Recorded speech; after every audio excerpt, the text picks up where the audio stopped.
नमस्कार, मी सौ अवंतिका हेमंत कदम.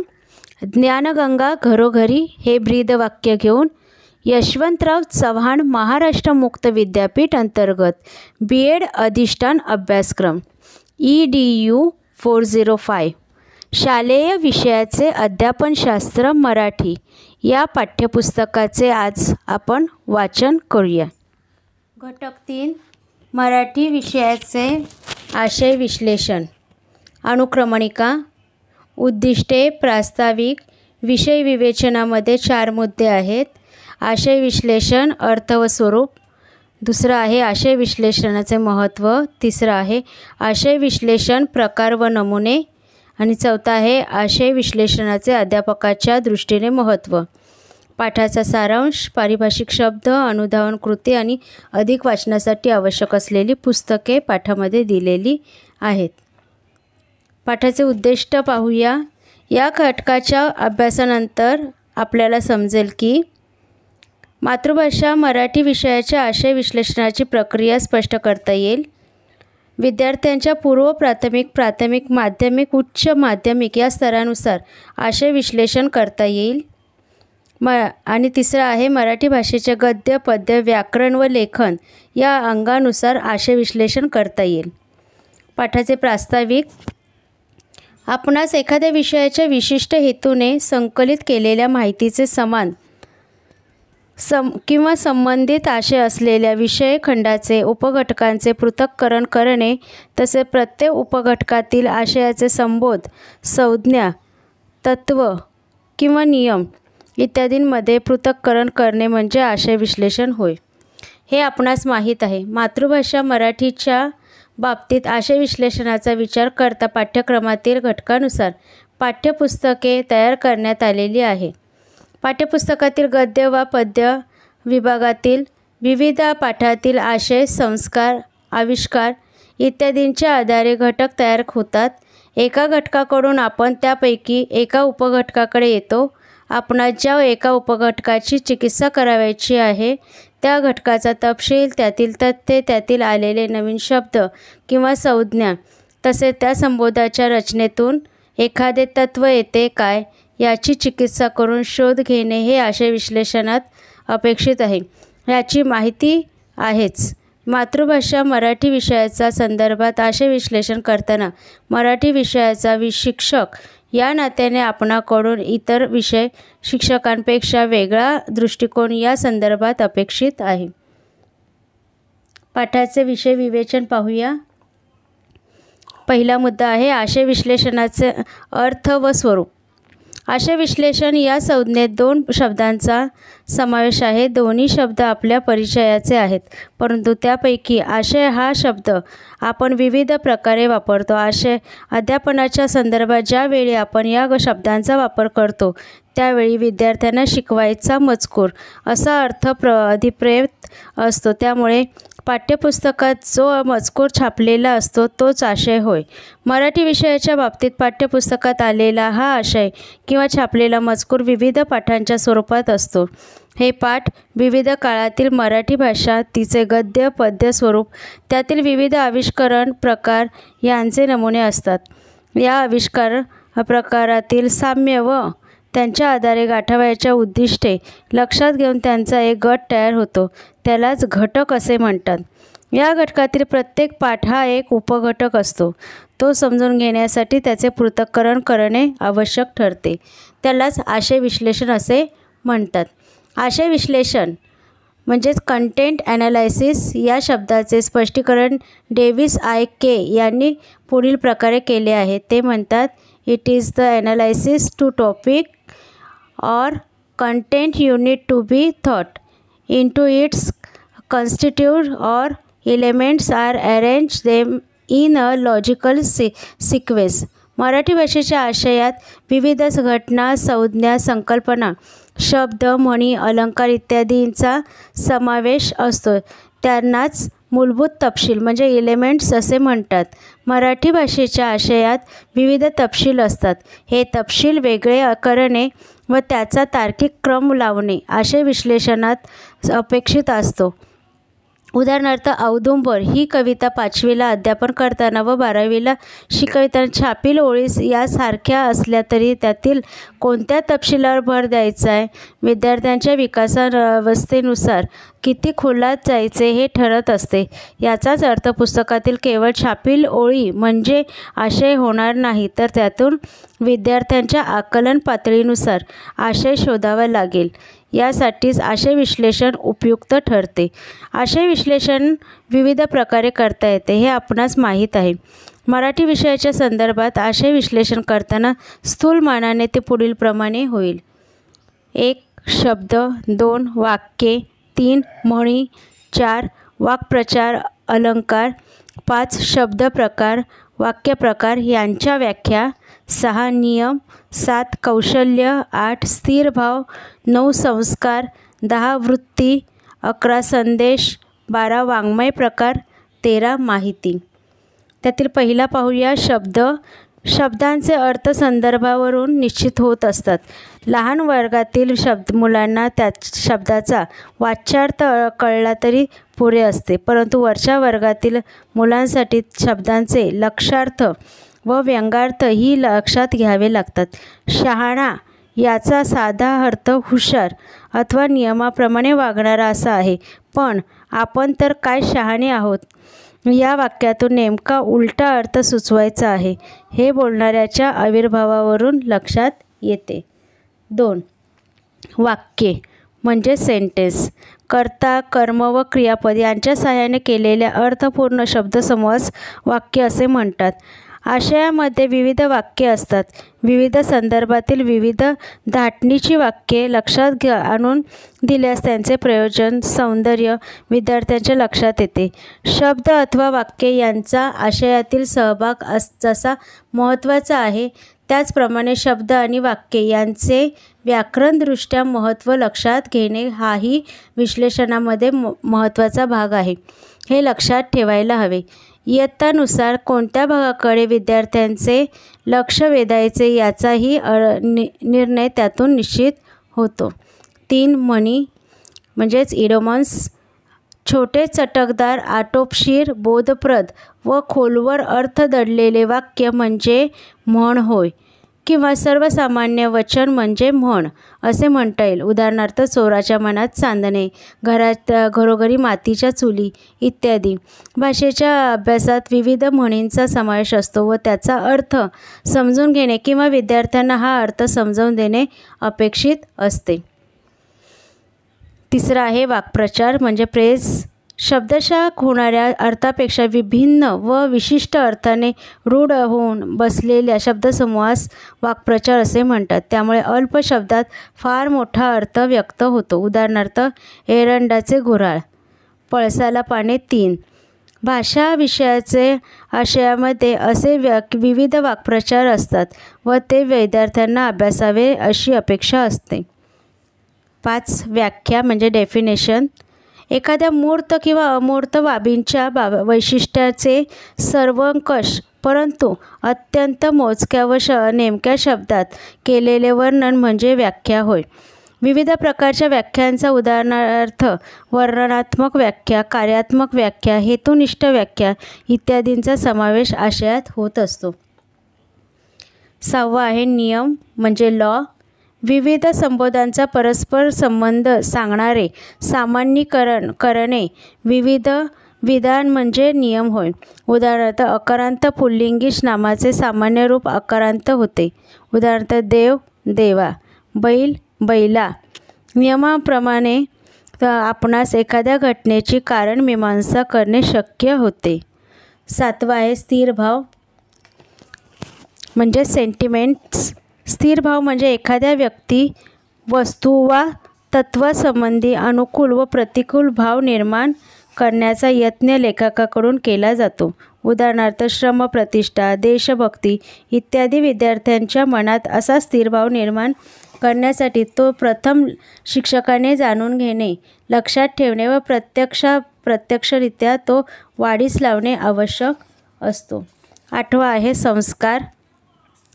संस्कृती संवर्धनासाठी आवश्यक असणारा, अत्यंत संथ गतीने होऊ शकणारा परंतु कायमस्वरूपी असा अपेक्षित बदल म्हणजे संस्कार होय. असे संस्कार करण्याचे सामर्थ्य वाङ्मयामध्ये असते.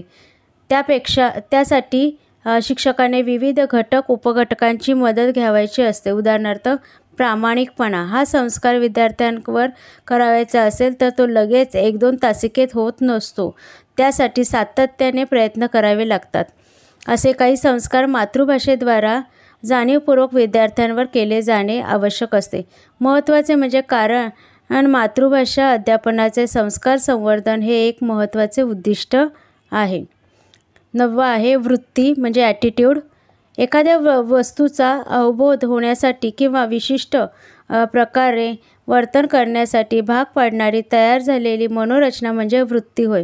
वृत्ती या संपादित असून त्या सभोवतालच्या अनुभवातून विकसित होतात. तसे वृत्ती या परिवर्तनीय असतात व त्या विशिष्ट प्रकारे वर्तन करायला व्यक्तीला प्रवृत्त करतात.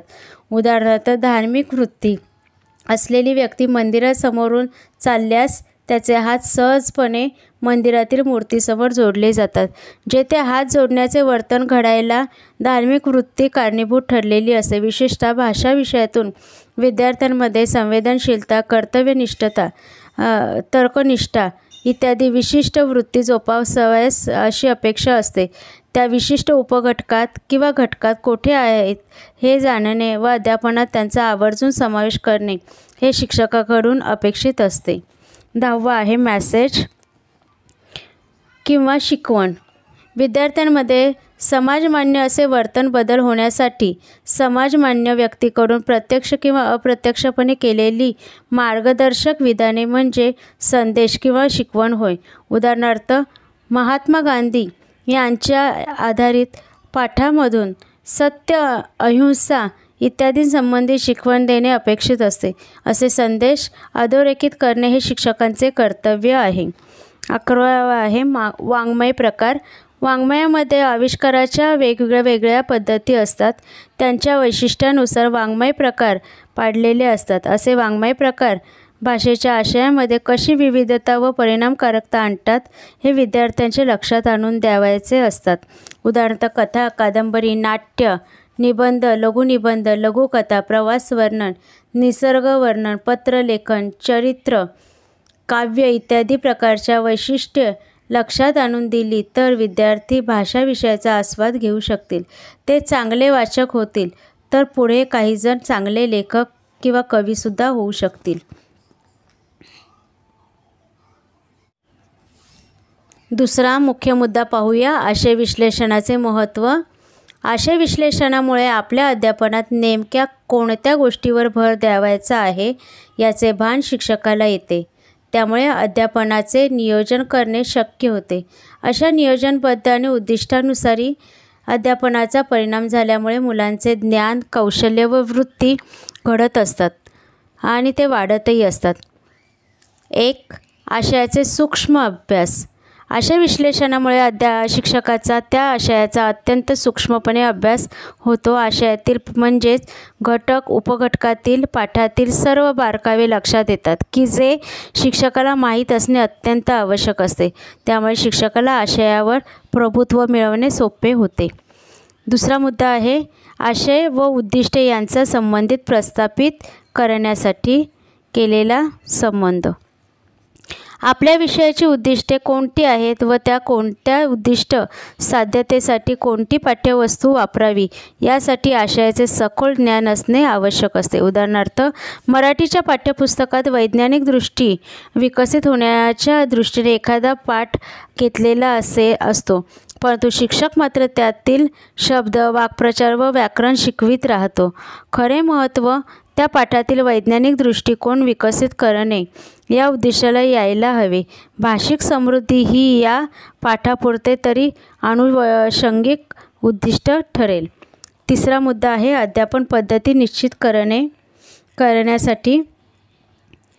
पाठ्यवस्तूचे विश्लेषण केल्यामुळे पाठ्यवस्तूचे नेमके स्वरूप लक्षात येते. त्यामुळे कोणत्या प्रकारच्या घटकाला कोणत्या प्रकारची अध्यापन पद्धती वापरावी हे ठरविणे सोपे जाते. कोणतीही पाठ्यवस्तू असली तरी सर्वसामान्यपणे एकच अध्यापन पद्धती असे करून चालत नाही, तर आशयाच्या स्वरूपानुसार अध्यापन पद्धती निश्चित करावी लागते. रॉबर्ट गॅनेनने इतर तत्त्वे कशी शिकवावीत, संकल्पना कशा शिकवाव्यात यासंबंधी स्वतंत्र विचार मांडलेले आहेत.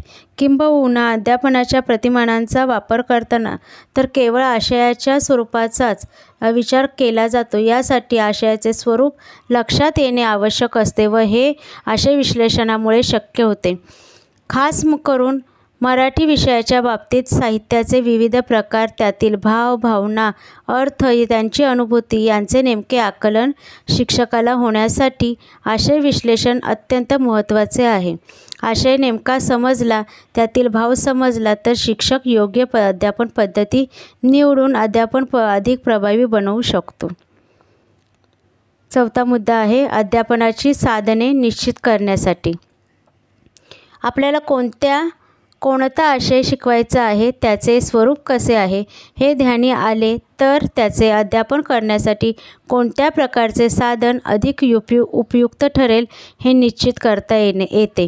उदाहरणार्थ, कवितेमध्ये विशिष्ट भाव रसनिर्मिती आवश्यक असेल तर भावपूर्ण वाचन, गायन केल्याने, कॅसेटचा वापर केल्याने, हत्यारांची ओळख असेल तर प्रत्यक्ष हत्यारे दाखवणे इत्यादी होतो.